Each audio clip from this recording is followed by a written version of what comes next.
Téléspectateurs de Mandé TV, bonjour, bonsoir. Très heureuse de vous retrouver encore une fois sur votre plateau Entretien Brut. Le plateau qui fait un décryptage de l'actualité de la semaine, nationale, régionale, internationale.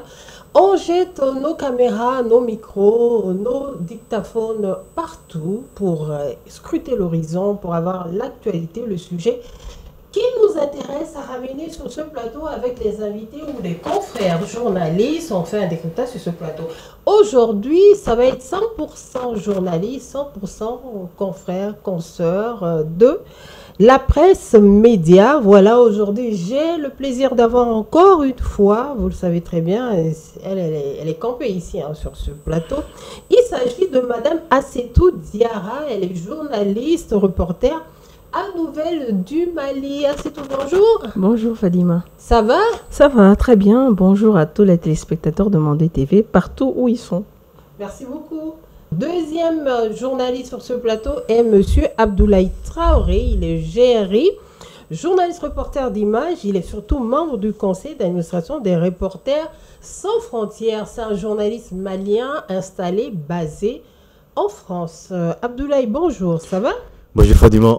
Ça se passe? Très bien. Le séjour en territoire malien je me sens très bien. Et très, puis, très bien, ça se passe très bien. On rentre, on se ressource un petit peu avant de repartir. Tout à fait. C'est un peu l'objectif.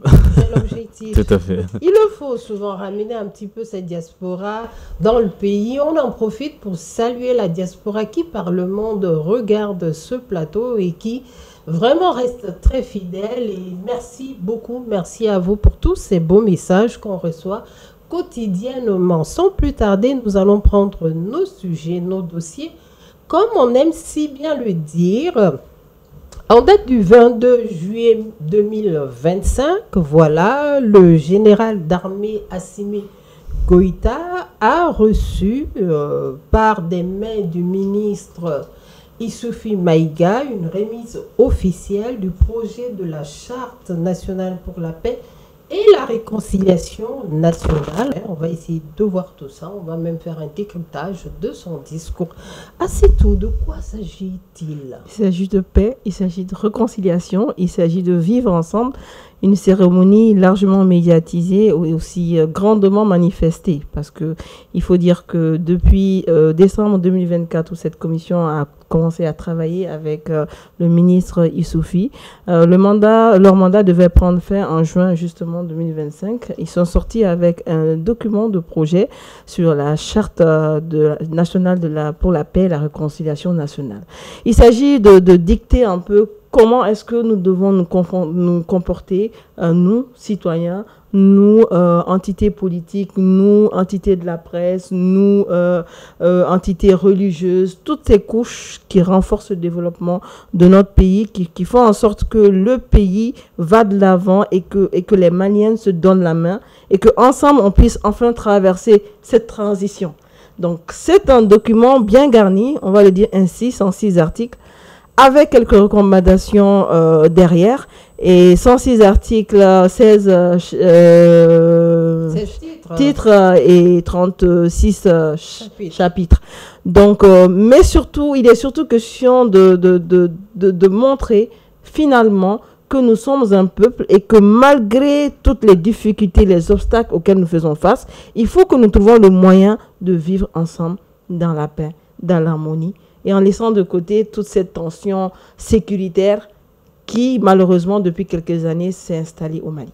D'accord, merci beaucoup. Est-ce que ces travaux, vous l'avez trouvé inclusifs, participatifs, parce qu'il y a quand même un discours là-dessus, hein, c'est assez mitigé.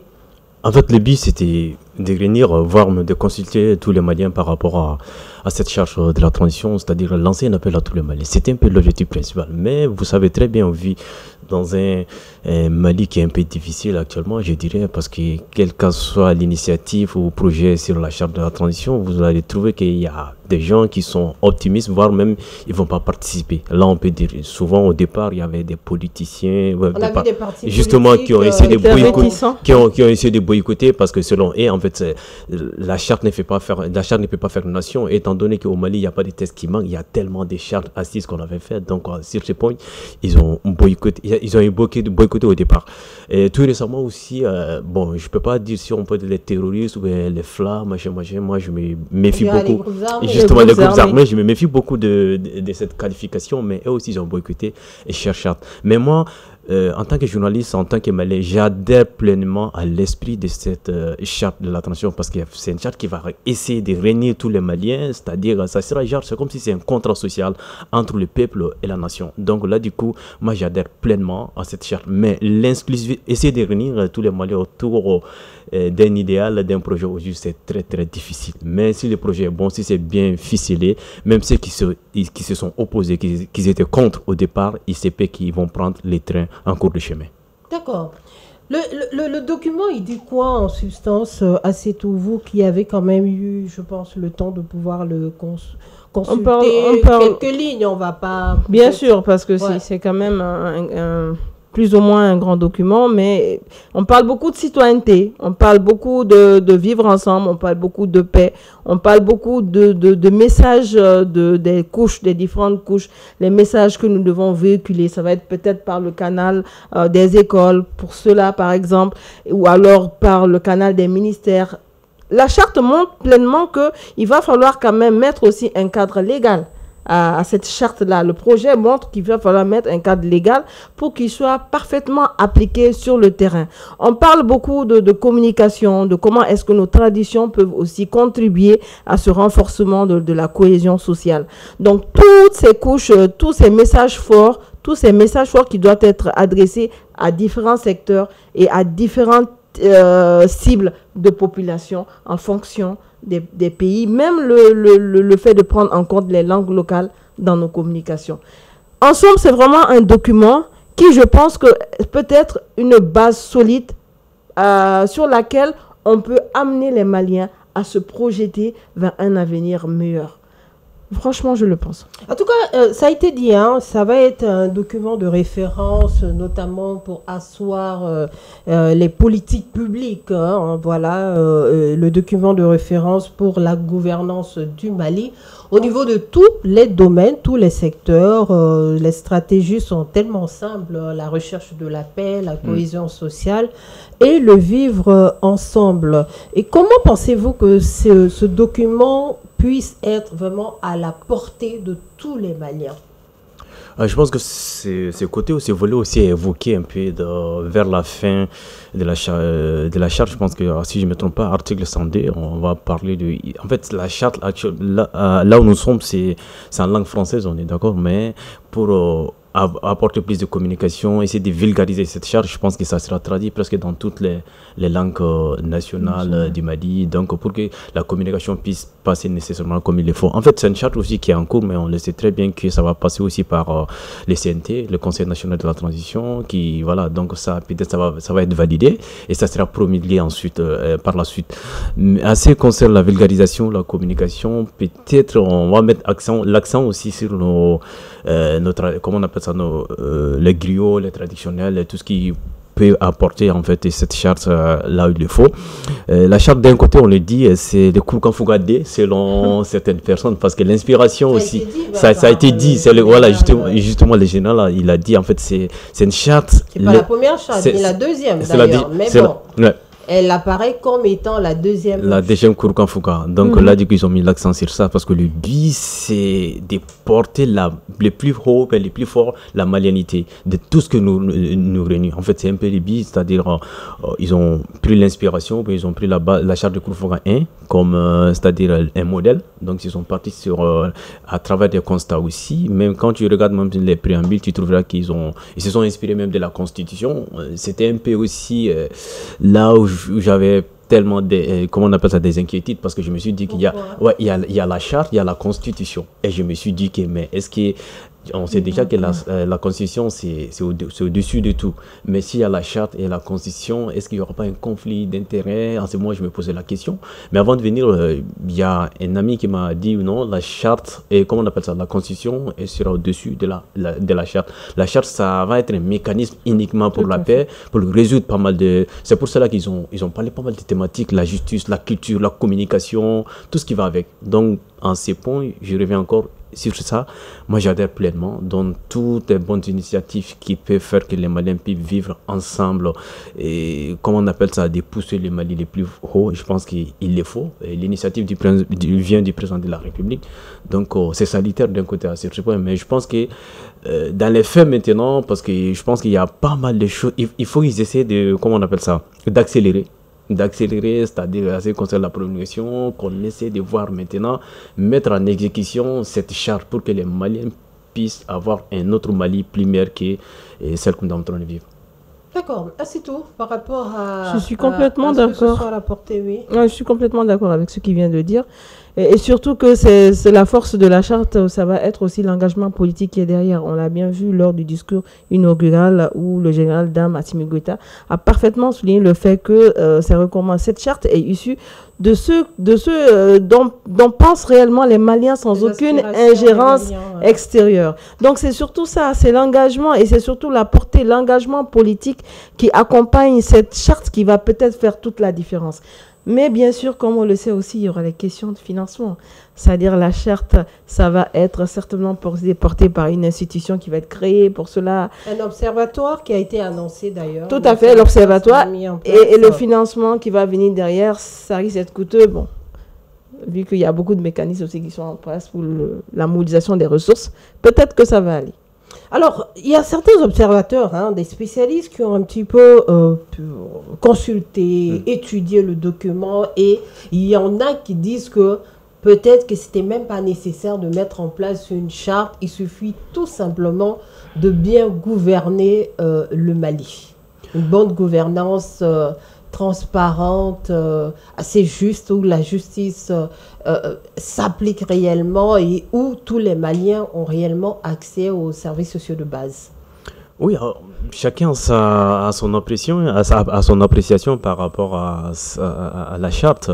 Mais pour le moment, à l'heure où nous sommes, je pense qu'il faut d'un côté un nouveau texte aussi, un texte d'inclusivité où on peut réunir tous les Maliens. Je reviens dessus, c'est un peu l'esprit de la charte. Là, parce que ce Mali de 1991 jusqu'à nos jours est différent. Donc, c'est-à-dire, en ce qui concerne les systèmes de gouvernance, la gouvernance de façon générale, il y a eu des faillites. Là. Donc maintenant, pour mettre un nouveau système, c'est-à-dire mettre les pays sur les rails, il faut partir aussi avec des nouveaux textes, comme la charte le dit. Donc là, c'est-à-dire, le tissu social est tellement divisé, donc il faut des nouveaux textes, il faut des nouveaux mécanismes où on peut réunir tous les Maliens. Donc, c'est-à-dire, quand tu regardes même la procédure de cette charte-là, donc elle est sanitaire, donc on a lancé un appel à tous les Maliens. Venez, c'est votre charte. Personne n'a été mis à l'écart. Venez, ce que vous avez à dire, venez, c'est le moment. Donc, à peu près presque d'une année de travail, donc le résultat est là. Moi, je pense que même si on parle de bonne gouvernance, qu'il ne faut pas un nouveau texte ou bien une nouvelle charte, moi, je pense, pour moi, de mon côté, je pense que c'était nécessaire, c'est-à-dire de partir avec des nouveaux textes, d'une nouvelle base pour que les Maliens puissent parler du même langage, c'est-à-dire essayer de développer ces pays. Mais il y a aussi une crainte pour certains qui disent que c'est encore un fora de plus. On a vu le dialogue national inclusif, on a vu les assises nationales de la refondation avec pas mal de recommandations qui se retrouvent quand même dans cette charte. Que pensez-vous de ces Maliens qui disent que oui, c'est encore un document de plus qui va être mis dans le placard? Non, l'engagement politique est là. Moi, je ne pense pas du tout que... Mais je respecte leur opinion. Mais moi, je pense que l'engagement politique étant là, et surtout ce qu'il ne faut pas oublier, c'est que nous sommes dans une situation où ce sont aussi les populations qui souffrent énormément de cette crise que nous connaissons. Et pour réinstaurer cette paix et pour réinstaurer, on va dire, les âmes, on va même se dire ça comme ça, parce que la guerre n'est pas que physique, la guerre n'est pas que sur le terrain. C'est surtout une confiance qui est rompue quelque part. C'est surtout des ethnies qui souffrent d'une certaine situation, de souvent de la désinformation, de souvent de la haine. Donc ça, pour réparer cela, il n'y a pas d'autre solution que ce genre de mécanisme qui est justement la charte et son application. Donc, quelque part, moi, je pense qu'il le faut. Et à cela, je pense que ce serait bien d'analyser sous toutes ses formes. D'accord. Dans la charte, il y a quand même beaucoup de principes, d'aspects qui reviennent. On parle du vivre ensemble, de la citoyenneté, de la solidarité, du respect des personnes âgées, les plaisanteries, cousinage, entre autres. Moi, ce qui m'a quand même sauté aux yeux, c'est par exemple la conscience professionnelle. J'ai pu voir dans cette charte, on parle avec un chapitre, quand même, un petit résumé là-dessus, sur la conscience professionnelle. Et ça doit quand même un petit peu interpeller. Je me suis dit, quand on parle de conscience professionnelle, c'est à quel niveau? Je ne sais pas si ça a été un petit peu... Parce que c'est l'un des handicaps aussi du Mali, il faut le dire. C'est aussi un problème, cette conscience professionnelle qu'on retrouve au niveau de la gestion, notamment de nos administrations, de nos ministères, de nos institutions. Voilà. Est-ce qu'avec cette charte, on peut dire que les Maliens prendront maintenant conscience de l'apport qu'ils doivent faire pour le pays? Je pense déjà que les Maliens prennent ce document. C'est un pari. Il faut d'abord que cela soit bien appliqué d'abord. Il faut qu'il y ait les bases, d'abord qu'il y ait un cadre légal clair, que ça passe au niveau du CNT, qu'il y ait une réglementation claire et au niveau aussi de la communication et de tout l'arsenal pour l'application de cette charte. Il faut que cela soit bien fait parce que tout va dépendre aussi de la communication qui va être faite tout autour de cela. Si, comme par le passé, c'est les cas similaires qui se répètent, où il n'y a pas beaucoup de communication autour du document, où les activités ne sont pas bien planifiées, bien programmées avec les cibles qu'il faut pendant le temps qu'il faut, bien évidemment que ça peut ne pas donner le résultat souhaité.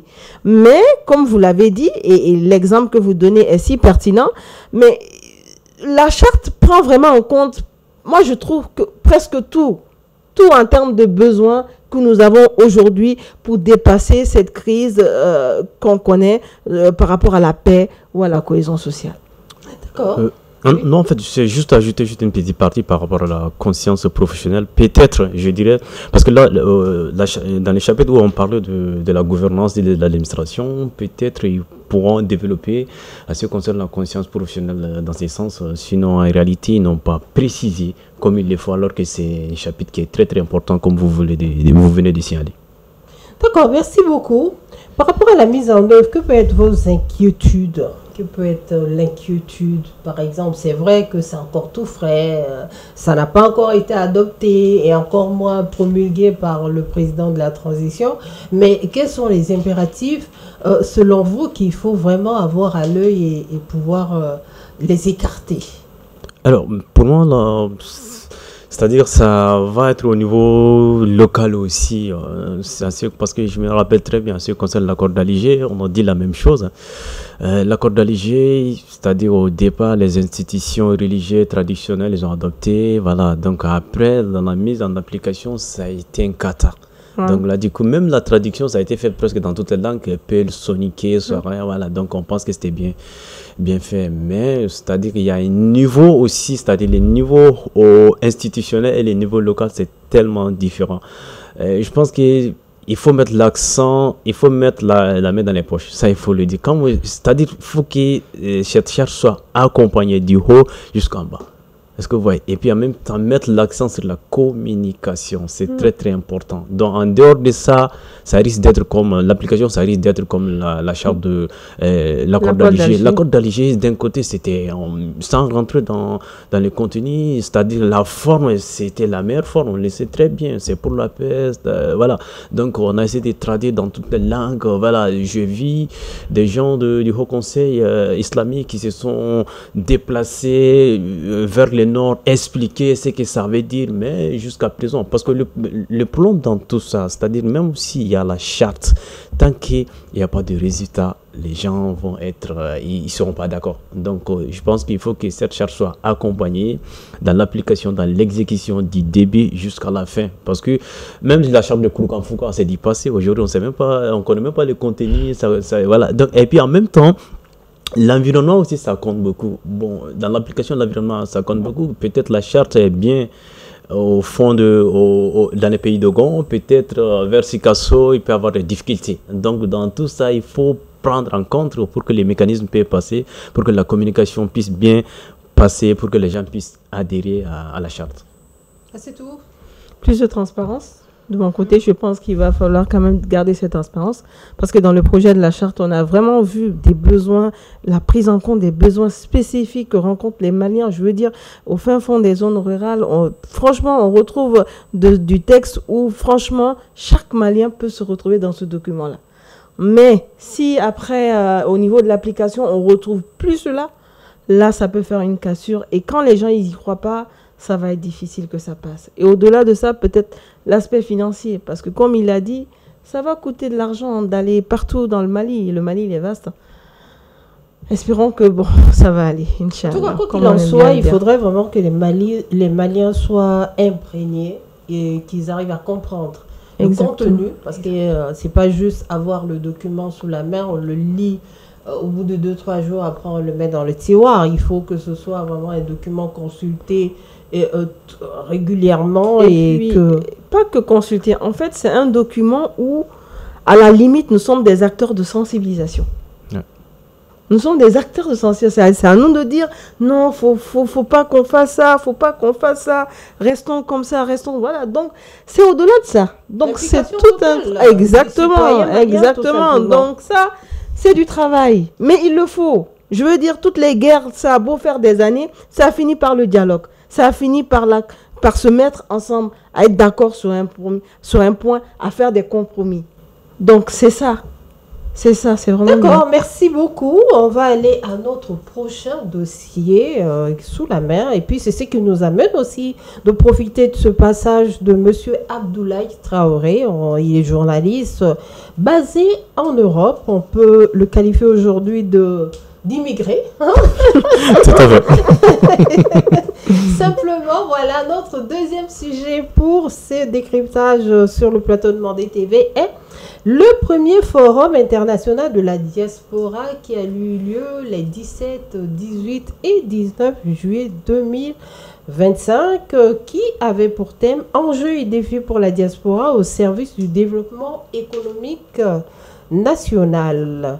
Abdoulaye, vous qui avez été un petit peu, vous êtes arrivé ici par rapport à cela, vous avez suivi les travaux, les plénières, les discussions, les Maliens de la diaspora se sont lâchés, pour dire un petit peu terre à terre. Qu'est-ce qui en est? Qu'est-ce qui a été dit? C'est quoi? On veut tout savoir.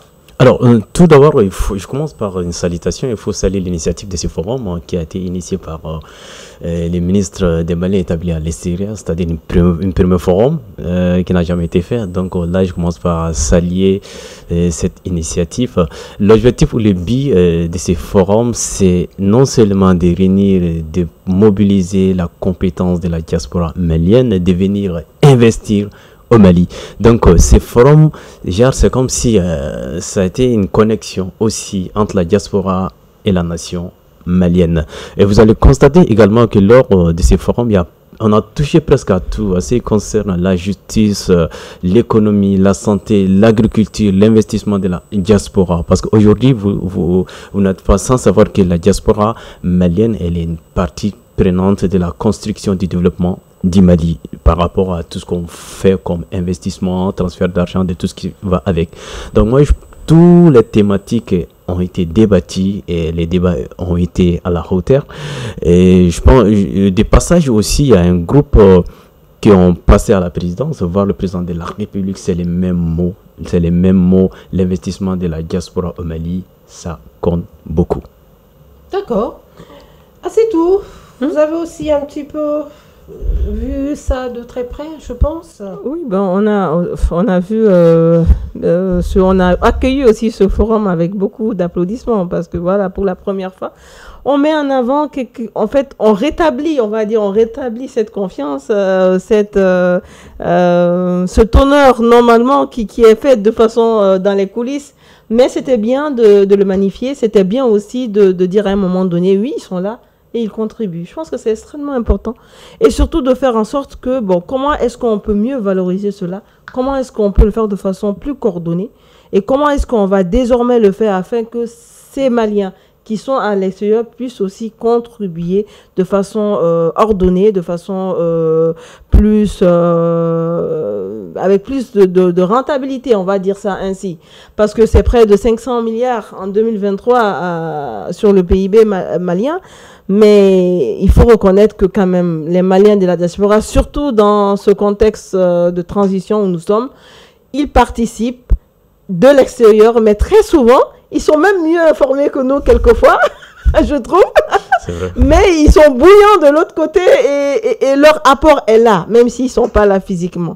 Et donc, nous, on salue très franchement cette initiative-là et on pense que ça ne sera pas la première, que ça va se faire sur une dynamique qui va continuer et surtout qui va mettre un cadre. Je ne sais pas si c'est prévu, un cadre où justement cela va se faire de façon ordonnée. Justement, il y a des gens qui ont quand même notifié cette absence de cadre et de matérialisation de ce forum, parce qu'il y a d'autres qui se sont un petit peu demandé, je ne sais pas si vous avez eu ce genre d'écho à votre niveau, qui ont simplement dit quelle a été réellement la différence entre le forum et les états généraux de la diaspora, où c'était évidemment encore les panels qui étaient installés, c'était pratiquement les mêmes sujets qui revenaient sur la table. Est-ce que substantiellement vous avez vu une différence entre les états généraux de la diaspora et puis ce forum?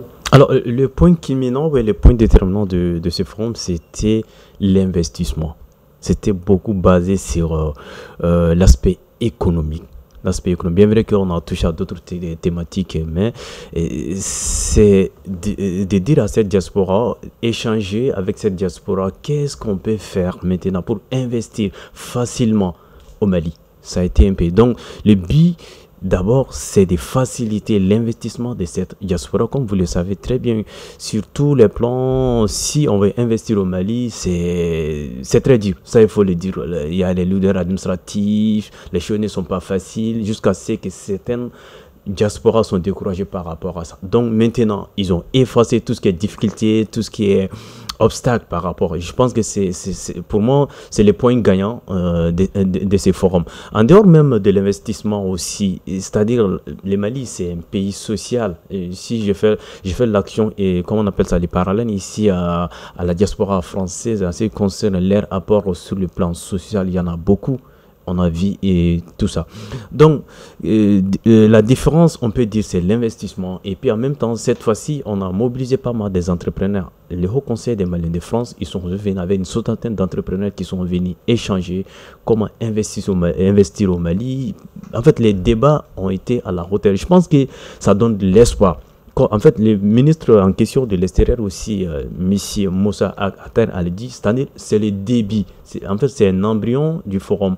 Et puis, il y a d'autres projets, il y a d'autres alternatives qui vont faire sortir de ça. En même temps, je me rappelle du discours de Madame, c'est-à-dire la représentante de l'Organisation internationale des migrants, Sylvia Ekra, qui était là aussi, qui est prête à accompagner, comment on appelle ça, cette diaspora, de tout ce qui concerne l'immigration, même investissement au Mali. Je pense qu'il C'est-à-dire les points, il y a une différence. Il y a une grande différence par rapport aux états généraux de la diaspora. Quand on parle des états généraux de la diaspora, pour moi, c'est de faire diagnostiquer de tout ce qui va avec. Et, voilà. Et là, du coup, ces forums, ça a une spécificité, ça a une particularité. C'est-à-dire, on met l'accent, l'aspect économique est le plus. Parce que là, les Maliens, on a besoin d'investir, on a besoin de l'investissement de la diaspora. Donc, c'est un peu la différence. États généraux, oui, on peut parler de tout, on peut parler de l'investissement, mais là, les points spécifiques, c'est l'investissement, comment faciliter comment dire, l'accès à la diaspora malienne, devenir investir au Mali, c'est-à-dire participer au développement économique de ces pays. D'accord. Il y avait quand même pas mal de pays où les Maliens sont installés, à hauteur de 77 pays quand même, qui se sont retrouvés dans la capitale bamakoise, voilà.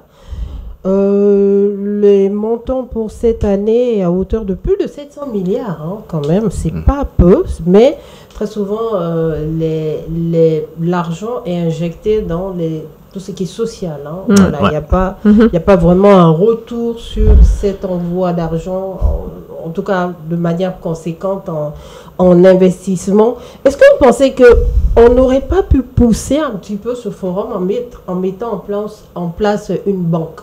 Et c'est pas nouveau, c'est une discussion qui avait déjà été faite à l'époque avec le président Feu Amadou Toumani Touré, de mettre en place une banque de la diaspora. Alors, est-ce que ça a été évoqué d'ailleurs? Oui, ce projet a été évoqué aussi, parce que je ne me rappelle pas si c'est pas les panels 6 ou les panels 5 comme ça, ils ont parlé de la création du banque d'investissement de la diaspora. Parce que comme vous le savez très bien, c'est-à-dire les transferts d'argent qu'on fait, ça se fait de façon, c'est pas officiel, vous le savez très bien. Voilà, ça s'est fait, même les calculs, les chiffres qu'on donne par rapport à l'investissement, au transfert, c'est pas exact. J'ai échangé avec un spécialiste en la matière, il dit que ça va au-delà de tout ça. Mais c'est-à-dire ce qu'on arrive à contrôler ou à mettre l'accent, c'est ces montants qu'on dit que 700 milliards. Moi, j'ai un gars qui m'a dit ça vaut même 1000 milliards par rapport à l'investissement qu'on fait. Parce qu'il y a peut-être même le double. Peut-être même le double. Donc là, du coup, si on arrive à avoir en fait une banque d'investissement de la diaspora ou bien une banque de la diaspora digne de ce nom, c'est-à-dire ordonner que tous les transferts d'argent passent par ça, ça va nous permettre seulement de connaître les nombres exacts du transfert d'argent de la diaspora vers les pays d'origine. Et puis, ça va nous permettre également qu'est-ce qu'il faut faire. C'est-à-dire c'est un mécanisme qui est encore, comme vous avez si bien dit, je pense que ça a été évoqué par le président ATT ou bien le président Ibeka. Lors de ces forums aussi, la même question a été soulevée, mais ça, c'est toujours un embryon. Vous sentez que ça va percer pour très bientôt ou bien ça restera toujours dans... Je pense que c'est toujours dans l'étape de discussion, rien n'est concrétisé pour le moment. Donc, mais en réalité, je pense que les Maliens de la diaspora tiennent beaucoup à ce qu'il y a une banque de la diaspora, que ce soit une banque d'investissement, une banque commerciale, il faut qu'une banque, il faut que la chose, l'investissement ou bien c'est-à-dire les transferts d'argent de cette diaspora soient bien coordonné et ordonné pour qu'on puisse savoir de ce qui s'est fait ou bien ce qui a été fait ainsi de suite, quoi. Parce que quand on a une banque d'investissement, il y a pas mal de, comment on appelle ça, d'investisseurs aussi étrangers aussi qui sont prêts à aider cette diaspora malienne à travers ces relations. C'est pas uniquement que la diaspora a de l'argent ou bien la diaspora a de l'argent. Non. La diaspora a ses partenaires aussi, ses partenaires occidentaux, ses partenaires français, américains, allemands, tout ce qui va avec. Donc s'il y a une banque, parce que c'est par rapport à cette organisation bancaire, je dirais, que aussi d'autres pays, d'autres partenaires aussi puissent s'engager. Mais nous, on n'a pas de banque, on n'est pas organisé. Et si vous n'êtes pas organisé, même si on veut un investissement, on veut développer ces pays, certains partenaires, ils sont réticents, ils ne peuvent pas injecter ou donner de l'argent comme ça. Donc, cette histoire de banque d'investissement ou la banque de la diaspora, je pense que c'est une nécessité, il le faut. Assez rapidement peut-être. Vous venez de dire ordonné, cadré, je dirais même ciblé, pour ajouter à cela. Est-ce que la diaspora aujourd'hui, ça c'est l'une des questions qu'on peut se poser, est-ce que la diaspora aujourd'hui doit être vue comme l'élément financier? Voilà, la diaspora plutôt de manière très globale, voilà, la diaspora, ils vont chercher de l'argent, ils ramènent de l'argent. Comme si c'était le chef de famille du pays, quoi. Ils apportent beaucoup sur le pays. Oui, mais attention, l'investissement, je pense que c'est des deux côtés. Autant le pays a besoin de l'investissement qu'ils font pour le développement, autant eux aussi, ils ont besoin d'investir dans le pays. Par exemple, ils ont besoin d'acheter souvent des terrains. pendant qu'ils viennent pendant les vacances, ils peuvent rester là-bas, ou pour la famille, ainsi de suite. Donc, l'investissement, c'est à plusieurs niveaux. Autant l'État a besoin, autant eux aussi, ils ont besoin. Donc, dire aujourd'hui que, bon, c'est le rôle... Non, pas forcément. Mais en tant que citoyen malien, je pense que c'est quand même un devoir moral et même un engagement de pouvoir contribuer au développement de son pays. Je pense que c'est plus ça et non réellement vu comme si c'était la vache laitière sur laquelle... Non, non. Je pense que c'est plus un partenariat gagnant-gagnant. Oui, votre avis, parce que c'est ce qu'on a l'impression de voir. C'est d'après ce qu'on dit. On dit que la diaspora aujourd'hui peut aller au-delà de juste ramener de l'argent dans le pays. Je pense que ça, c'est par rapport à, comment on appelle ça, à des opportunités qu'on parle, parce que on regarde cette diaspora comme un chef de famille qui a de l'argent, qui donne tout, ben voilà. Mais il faut dire également que la diaspora gagne plus que ceux qui sont au pays, donc c'est fait un peu par rapport à ça. La diaspora a plus d'opportunités que des gens qui sont à quelques échelles, pas ouais, tous. à quelques échelles, pas tous. Voilà, donc de toute façon, vu le monde financier, on sait très bien que voilà, la diaspora peut gagner plus que ceux qui sont restés au pays. Donc je pense que c'est ces regards-là que les gens portent beaucoup sur cette diaspora. Donc, à un moment donné, c'est-à-dire la participation, la contribution de la diaspora, elle est énorme. On est parfaitement d'accord par rapport à ça.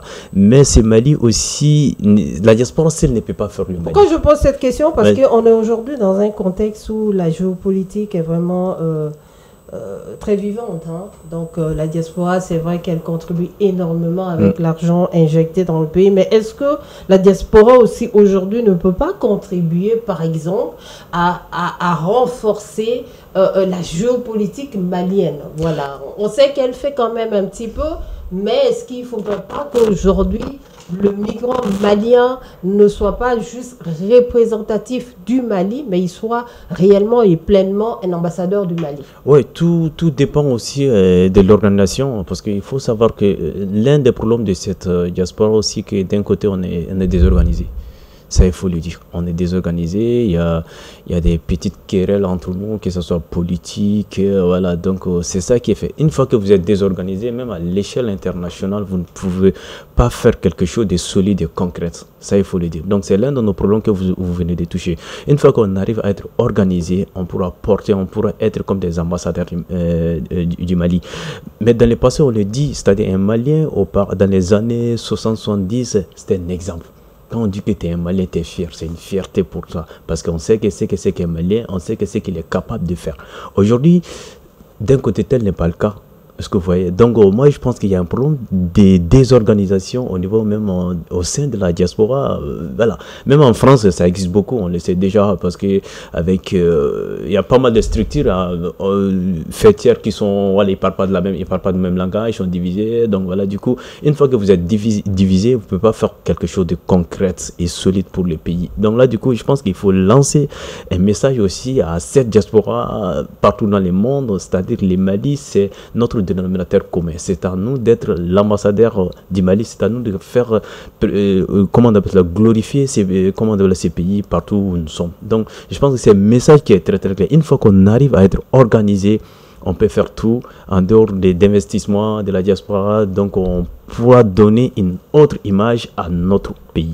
Ah, c'est tout. Justement, par rapport à ça, pensez-vous que voilà, que ça arrive au niveau politique, peut-être que le département en charge des Maliens de l'extérieur puisse réajuster ou renforcer les politiques pour justement donner une certaine organisation à ces diasporas. Tout à fait, surtout, et c'est aussi ça le but recherché, parce que l'investissement, s'ils investissent en termes d'argent ou même d'apport, je sais pas, intellectuel ou autre, il faudrait que quelque part, l'État aussi joue ce rôle de cadre, de socle pour une meilleure coordination, parce que c'est ça aussi, les ambassades ou les consulats aussi doivent veiller à justement que cette diaspora puisse avoir accès à tous ceux qui leur sont dus en matière de droits civiques et autres. Et vous parlez de politique, c'est pareil. Je pense que c'est aussi ça la contrepartie, quelque part. D'accord. Merci beaucoup, mais on ne va pas lâcher Abdoulaye Traoré, voilà, journaliste, ça tombe très bien. Un journaliste, il fait de l'investigation, il regarde, il gratte un petit peu ce qui se passe. On va essayer de voir si Abdoulaye a pu gratter. Moi, on voudrait savoir ici sur le plateau de Mandi TV, on profite de cette occasion, vous êtes jeune journaliste installé là-bas, la situation de la jeunesse, les jeunes maliens, la diaspora malienne, quelle est leur situation en France particulièrement? Alors, cette jeunesse, toujours la même, on est confronté à on a les mêmes défis et les mêmes opportunités qui se présentent en nous. Il y a comment on appelle ça, les mêmes difficultés qui continuent aussi. C'est-à-dire, si je fais une analyse. Concrètement? Les problèmes d'intégration. Il y a toujours un problème d'intégration, surtout au niveau de la France. Vous le savez très bien, la France est un pays qui est tellement différent de nos États, donc il y a toujours ce problème d'intégration. Entre guillemets, ces mots racistes, comment on appelle ça, ça existe toujours. Donc la jeunesse ressent ça. La jeunesse ressent en fait cette marginalisation. Quand on est étranger, quand on vient de la diaspora, vous n'avez pas les mêmes opportunités, vous n'avez pas les mêmes, comment on appelle ça, socle pour comment intégrer dans les pays. Donc il y a cette difficulté qui est là au niveau de la diaspora, ça il faut s'y aller. La deuxième difficulté, ça peut être quoi? Il y a des problèmes administratifs qui existent toujours, et surtout en ces temps-là, c'est-à-dire la relation entre le Mali et la France, c'est dur. Donc la diaspora commence à sentir, voilà. L'un des problèmes administratifs aussi, là je peux mettre l'accent sur le problème administratif, la carte Nina. Voilà. Donc les jeunes sont affrontés à pas mal de problèmes. Par rapport aux jeunes étudiants aussi, presque la même chose. L'accès à des établissements scolaires dignes de ces noms en France, c'est pas facile. Donc pour les Maliens de la diaspora surtout, c'est pas du tout facile. Accès à une formation adéquate digne de ces noms, c'est pas facile. Voilà pas mal de difficultés que la jeunesse malienne rencontre. Mais qu'est-ce qui est réellement mis en place via nos ambassades, peut-être consulats, pour atténuer tout ça? Ils essaient d'accompagner toujours les structures estudiantines qui sont là-bas. Ils essaient de les accompagner sur le plan formation sociale, en termes d'information. Vous le savez très bien, ce qui existe aussi entre le Mali et la France, c'est une relation d'État. Donc c'est dur, c'est très très dur. Et puis en même temps, la France est un pays, tout change du jour au lendemain. Je me rappelle très bien par rapport aux frais de scolarité, aux frais universitaires. Là, du coup, ils ont doublé, ils ont triplé. Donc nous, on vient d'un pays, là, financièrement, on ne tient pas comme il faut. Donc ça, c'est quelque chose qui a beaucoup joué sur les étudiants surtout. Mais quant à nos représentants diplomatiques, que ce soit les consulats, l'ambassade, en réalité, ils essaient de faire leur mieux, ils essaient d'accompagner toujours les étudiants en termes d'information, en termes d'accompagnement comme il le faut, même en termes d'accompagnement financier s'il y en a, parce que j'ai vu que il y a 2 ou 3 mois de cela, il y a un Malien qui avait ces problèmes financiers, il n'arrive même pas à payer ses logements, donc l'ambassade, à travers l'ambassade et les étudiants, les regroupements des étudiants qui sont là, ils se sont parvenus à résoudre ces problèmes. Donc il y en a beaucoup, peut-être il y a pas mal de cas qui se trouvent en France. Mais malgré tout ça, vous savez, la jeunesse malienne, elle est forte aussi. Parce que là, je tiens beaucoup à féliciter cette nouvelle génération de la jeunesse malienne qu'ils essaient d'organiser. Et là, je parle du renouveau qui est conduit par Mahamadou Maïga. Je parle de FJP qui est conduit par Ibrahima Sidibé, qui était là tout récemment. Il était délégué par les représentants diplomatiques qui se retrouvent à Paris. Et il y a le Conseil national de la jeunesse malienne de France aujourd'hui qui est dirigé par Amidou Koulibaly. Ce sont des organisations qui essaient de regrouper, c'est-à-dire de donner une nouvelle image à la jeunesse malienne qui se trouve en France. Ils sont en train de se battre, ils sont en train de faire tout pour qu'on puisse parler du Mali. Je vous dis, il y a juste une semaine, j'ai vu un entretien, une conférence visio aussi que j'ai beaucoup aimé, qui était initiée par le ministre des Maliens des Sports en collaboration avec la DIRPA. Et ce jour-là, Sagara, la dame Sagara qui a représenté, colonel Sagara qui a représenté les directeurs de la DIRPA. Et le but, c'était quoi? C'était en termes de communication, c'est-à-dire parler des désinformations. Parce qu'au niveau de la diaspora, il y a pas mal de désinformations aussi qui sont là.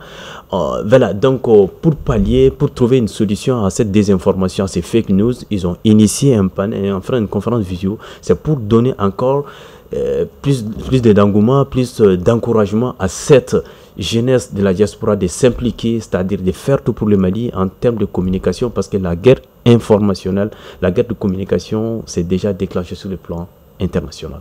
D'accord, merci beaucoup. À ce tour, peut-être 2-3 mots avant qu'on passe à un prochain sujet. Non, mais je pense qu'il a bien déjà décampé la situation et c'est vraiment à saluer. Mais c'est effectivement ça. Ce que j'ai envie de lui dire, c'est que vous savez que même ici, je veux dire, quand vous allez à Mbewani, là, à Nyono, vous allez trouver des jeunes qui ont besoin de carte d'identité. C'est incroyable. Mais voilà, c'est le besoin, c'est la réalité. Il faut y faire face. Et le fait de prendre de l'avant, je pense que c'est une très bonne chose, de s'organiser, de s'entraider, surtout. J'ai déjà installé une forme d'organisation. Merci beaucoup. On va clore ce chapitre. Voilà, on reviendra dessus si besoin se fait sentir. On a des sujets régionaux en Afrique, ça se passe ailleurs. Notre premier sujet, il s'agit de la Côte d'Ivoire. La Côte d'Ivoire qui va organiser à partir du 25 octobre 2025 les élections présidentielle, voilà. Donc, on a eu la déclaration officielle du président Alassane Ouattara, comme quoi il sera candidat. Abdoulaye. Ben, de mon point de vue, c'était prévisible. Pour moi, c'était prévisible. Je savais très bien que le président sortant sera candidat, étant donné qu'il n'y a pas de candidat potentiel, étant donné que la constitution qui est en vigueur lui permet aussi de briguer en fait notre mandat au sein de son parti politique aussi ou de son regroupement, à savoir le rassemblement des oppositistes. Il était le candidat, sa candidature a été sollicitée aussi. Ben voilà, en fait, c'est un président aussi qui aime beaucoup les suspens. C'est un président comme ça, il va pas dire ouais, je vais être candidat. C'est-à-dire depuis il y a plus de 10 ans, il fait que des suspens. Voilà, donc son parcours est très intéressant pour moi, bien vrai que je ne suis pas d'accord avec lui sur pas mal de points, hein, ça il faut le dire, mais l'annonce de sa candidature m'a pas surpris. Je sais très bien que tôt ou tard il allait être candidat, il n'y a pas de candidat potentiel aussi face à lui, étant donné que Gbagbo n'est plus sur la liste, électorat Soro n'est pas là, et qui d'autre, je pense que tout dernièrement Tchamo aussi a été écarté, voilà, donc potentiellement il va remporter cette élection, il faut le dire. Il va faire avec qui? Jean Billon qui part avec une candidature indépendante. Là il peut pas faire grande fête face à ces présidents en sortant qui aussi malgré tout il est aimé, donc il a une forte communauté Djoula, voilà, qui sont derrière lui, qui ont demandé aussi sa candidature et tout. Ben moi de mon côté, je pense que je ne suis pas surpris. Je sais très bien que tôt ou tard Alassane Ouattara allait se présenter pour briquer en fait une nouvelle candidature, une magistrature plutôt, voilà. Merci beaucoup. En tout cas, il se présente à 83 ans, hein. C'est ça? 83 ans. C'est exactement ça. Comment on peut expliquer tout cela? La Côte d'Ivoire, quand même, n'est pas un pays où il manque de leader. Il manque quelqu'un qui peut avoir les rênes du pays. Donc, voilà. Qu'est-ce qu'on n'arrive pas...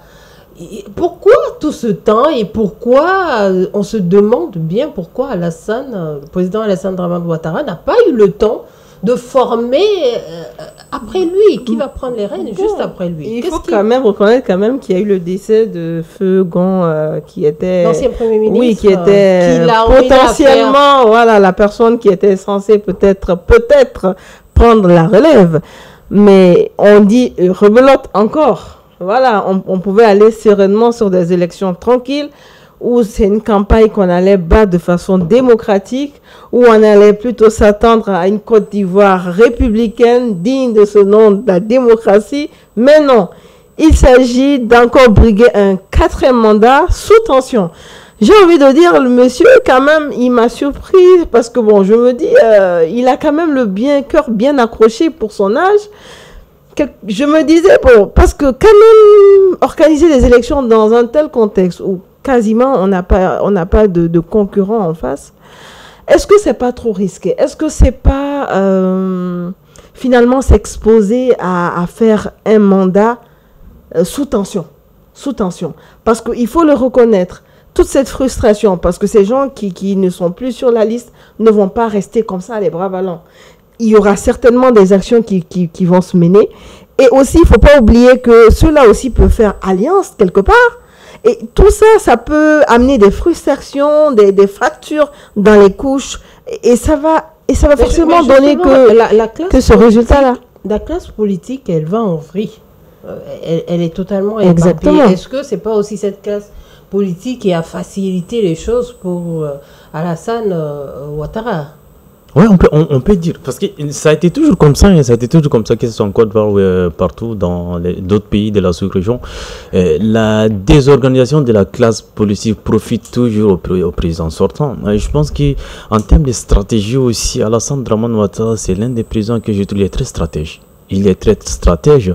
Même avant ça, au départ, comme vous avez aussi bien dit, son candidat potentiel de son parti, c'était Amadou Gon Coulibaly à un moment donné. Mais avant qu'il annonce même Amadou Gon Coulibaly, moi je pense que le candidat le mieux placé, c'était Ahmed Bagayogo, paix à son nom. Donc après, il a dit, ouais, après lui, c'est Amadou Gon Coulibaly. Après, il a changé de stratégie aussi. Et puis en même temps, il a les moyens, il a tous les moyens de rendre faible, c'est-à-dire ses adversaires. C'est ça qu'il a fait. Gbagbo, étant donné qu'il n'est plus candidat, Soro n'est pas là, comme vous avez si bien dit. Cette désorganisation aussi de la classe politique lui profite beaucoup. Parce que les politiques, c'est-à-dire le péché des politiciens, c'est quoi? C'est-à-dire chacun pense déjà à son intérêt. Il y a pas beaucoup qui pensent à l'intérêt collectif du parti politique. Même tout récent, je pense que PDC, les partis de Laurent Gbagbo et Tidjane Thiam, ils ont essayé de faire une alliance. Ils ont signé une alliance. Mais une alliance, ça va aller où? Étant donné que les deux ne sont pas sur la liste, ils ne sont pas candidats.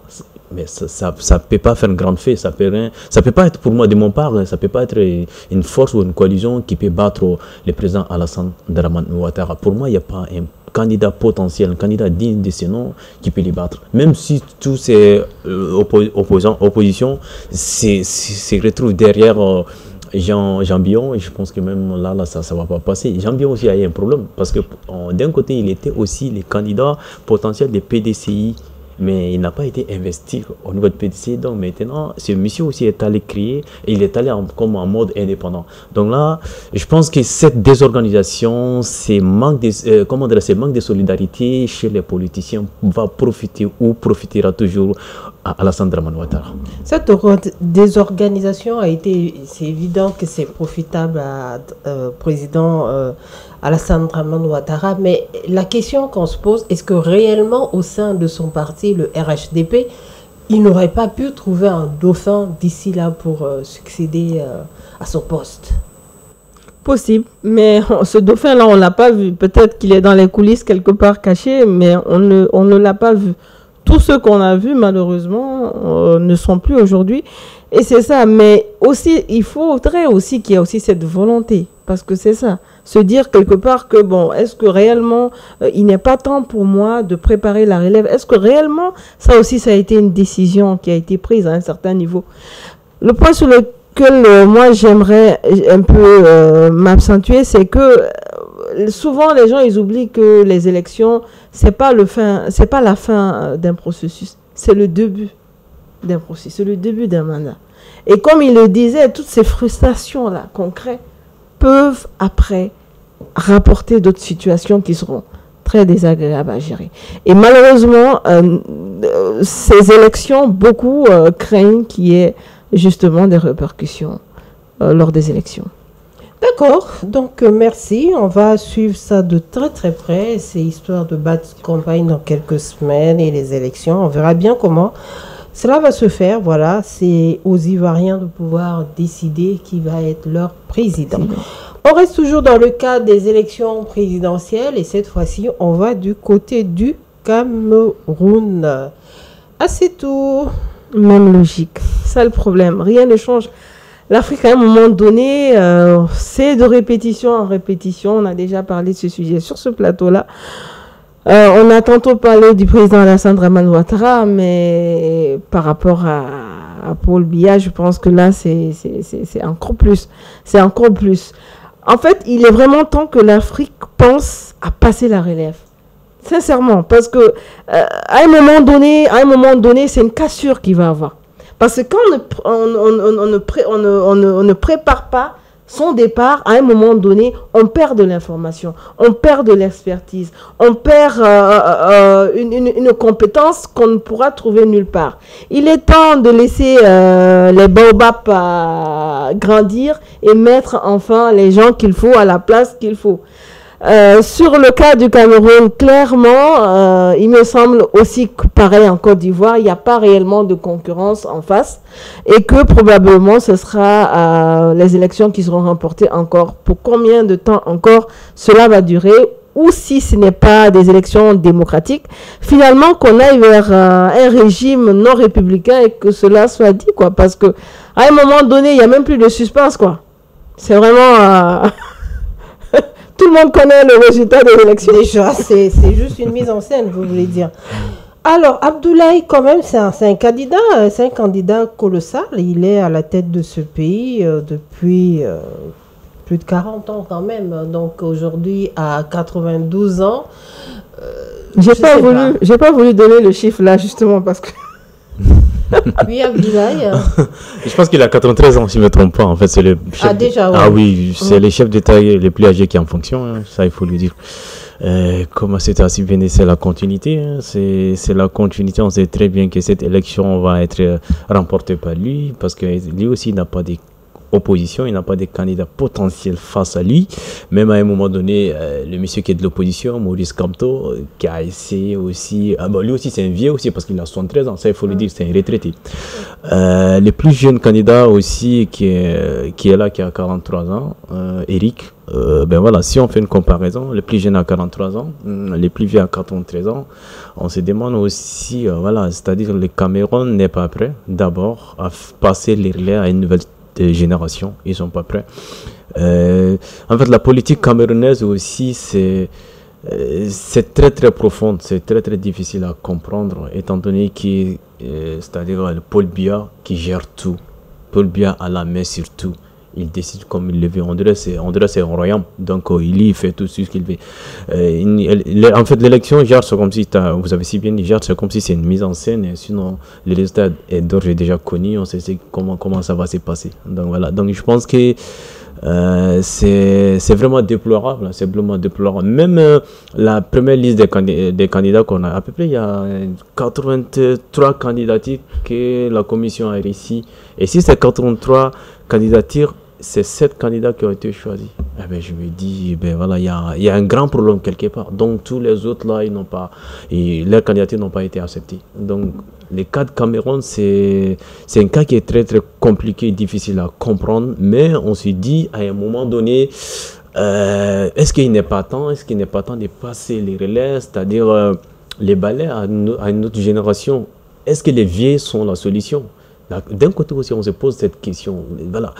Parce que quand tu regardes les gens qui dirigent en fait les Cameroun d'aujourd'hui, les présidents de l'Assemblée nationale, les présidents du Conseil national, les présidents de la République, ce sont des gens qui sont dans les 90 ans. Et là, on se demande, mais voilà. Donc, quand vous êtes vieux, que vous n'êtes pas capable de transmettre les pouvoirs à d'autres générations, là, c'est à craindre. Parce qu'à tout moment, ça peut effondrer. Voilà. D'accord. Qu'est-ce que vous pensez des analystes, et assez criant même d'ailleurs, on a l'impression d'avoir un coup d'État constitutionnel? Absolument. Même si c'est pas un coup d'État constitutionnel, c'est une autre forme de coup d'État. C'est un coup d'État doux, on peut dire, sans les armes. Ça s'est fait. Pour éviter ce genre de coup d'État, c'est les peuples qui peuvent éviter ce genre de coup d'État. Même le cas de Ouattara ou le cas de Biya, vous savez très bien que vous êtes le peuple camerounais, vous n'êtes pas d'accord avec lui, vous n'êtes pas d'accord avec Alassane, vous n'êtes pas d'accord avec Biya. Qu'est-ce qu'il faut faire? Il faut faire une grande mobilisation, aller voter contre. C'est ça seulement qui peut, comme on appelle ça, freiner ce genre de coup d'État qu'on appelle le coup d'État constitutionnel. Ce n'est pas par les armes. Si les présidents en exercice ou bien les présidents qui sont en fonction, ils prennent des projets, ils mènent des réformes constitutionnelles à leur faveur, parce que c'est à leur faveur, pour changer de temps en temps et puis comment dire, projeter, voilà, briguer notre mandat. C'est-à-dire c'est le peuple qui peut exprimer autrement à travers les urnes. Faire une grande mobilisation, aller voter contre comment on appelle ça, ces présidents qui essaient qui modifient la constitution. En fait, c'est un coup d'État, parce que quand vous n'arrivez pas à respecter la parole donnée, c'est notre coup d'État. Alassane Dramane Ouattara l'a fait il y a juste 5 ans de cela. Il dit, oui, à un moment donné, les actions sur le terrain peuvent transcender la parole, donc il a les mots, il a dit, donc pour lui, il est le monsieur pour la continuité. Même chose en Cameroun. Pour Paul Biya, la stabilité, c'est lui. La continuité, c'est lui. Donc, il ne va pas donner le pouvoir à une autre personne. Il va continuer. En fait, c'est une philosophie, c'est une idéologie qui est là. La continuité, jusqu'à ce que... Ben, voilà. Parce que, en fait, le pouvoir qui est en place, ou bien le système électoral, comment on appelle ça, camerounais, lui permet de briquer des mandats de façon successive, infinie. C'est ça. C'est ça le problème. Donc, à un moment donné, il faut que les peuples se relèvent aussi. Ah, nous ne sommes pas d'accord. Il faut un changement. Il faut une limitation des mandats. Élection au Cameroun, c'est un seul tour. Donc, Paul Biya, déjà, il a gagné pour moi. D'accord, merci beaucoup. C'est tout. C'est pareil. Quelque chose à... C'est pareil. Parce que en fait, constitutionnel en fait, j'ai envie de dire, mais qui sommes-nous en fait? Qui sommes-nous? Si cela convient parfaitement bien aux Camerounais, ben pourquoi pas? J'ai envie de dire, pourquoi pas? Nous, on ne fait que dire ce qu'on constate sur les faits. Sur les faits, on voit bien qu'à partir d'un certain âge, je suis désolée de le dire, mais on nous conseille même de faire notre testament. Mais ça ne veut pas dire qu'on va mourir. Si eux, ils pensent que c'est bon, Paul Biya fait leur affaire, ben, j'ai envie de dire, ben pourquoi pas. Donc, à un moment donné, c'est à eux aussi de prendre des responsabilités et de démontrer réellement qu'il y a d'autres personnes qui réellement peuvent prendre la place de Paul Biya. D'accord, merci beaucoup, c'est tout. En tout cas, on va regarder de très très près tout ça. Voilà, c'est quand même dommage. C'est quand même dommage. On veut voir la classe politique, on veut voir la jeunesse africaine relever le flambeau. En tout cas, nous, on regarde de très près. Téléspectateurs de Mandé TV, nous arrivons à la fin de notre entretien brut d'aujourd'hui. Nous sommes avec Madame Assetou Diarra, journaliste reporter à Nouvelles du Mali, et Monsieur Abdoulaye Traoré, GRI, journaliste reporter d'Images, membre du conseil d'administration des Reporters sans frontières, donc il est basé en France. Voilà. Abdoulaye, votre dernier mot peut-être pour dire au revoir aux téléspectateurs de Mandé TV. Ben, j'étais très content d'être là, d'échanger avec vous. Ben voilà, c'est le plus important des passages à Paris. On est venu pour le Forum international de la diaspora. En même temps, on a profité pour faire une activité sur une conférence débat sur une maladie qui concerne beaucoup les femmes, l'endométriose et la fertilité. Donc là, du coup, je pense que je suis chez moi. Je suis bien accueilli à Mandé, au Mali. Ben voilà, donc j'ai été vraiment à féliciter ce projet, cet entretien brut qui continue. Ça fait plus de 2 ans. À chaque fois, mon passage à Bamako, voilà, je suis ici parmi vos invités. Donc, vraiment, je tiens à vous encourager, à vous féliciter encore. Voilà, un grand merci à vous, un grand merci aussi à vos téléspectateurs. Merci beaucoup, Abdoulaye. De passage, vous pouvez toujours venir nous faire un coucou. C'est tout. On se dit à la prochaine. Ouais, très prochainement. Et surtout, faites beaucoup attention aux annonces de bourse. Les résultats du bac et du DEF sont sortis il n'y a pas si longtemps. Et donc, les réseaux sociaux sont beaucoup inondés par de fausses annonces de bourse pour vos enfants ou pour des étudiants. Faites très attention, il y a beaucoup de désinformation. Vérifiez. Fact-checking et doutez. Toujours et fact-checking même demain, c'est ça, on pourra dire comme slogan. Téléspectateurs de Mandé TV, ainsi prend fin l'entretien brut d'aujourd'hui. Merci de votre fidélité. Restez toujours sur les ondes de Mandé TV. Allez-y sur nos pages YouTube, Facebook, Mandé TV Reflet du Mali pour pouvoir revoir, revisionner toutes ces émissions passées. On se dit à la prochaine et je remercie la régie qui a assuré cet enregistrement. Au revoir.